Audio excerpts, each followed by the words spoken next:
Ate, kain ka po ulit ng Babybel. Ang nag-comment ay si Faith. Hi sa'yo, Faith. Ito yung ating Babybel na color red. Ayan. Open natin para sa'yo. Ang dami nag-request ulit na kumain ako ng Babybel. Ito. Sobrang dami pa rin ng mga comments sa TikTok. TikTok. Ito ay wax. Ito. Kapag accidentally na-ingest nyo siya or nakain nyo, kasi karamihan ang kumakain nito ay mga bata na ini-snack nila, safe naman, no health risk. Pero hindi siya recommended na kainin nyo itong wax.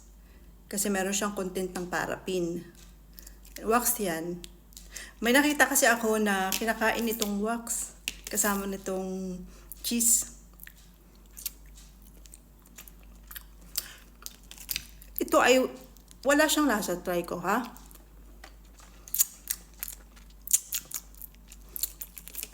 Lasang wax lang siya. Kaya hindi siya recommended na kainin. Kasi wala naman siyang lasa.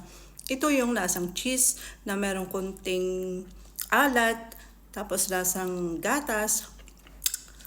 Ito yung masarap.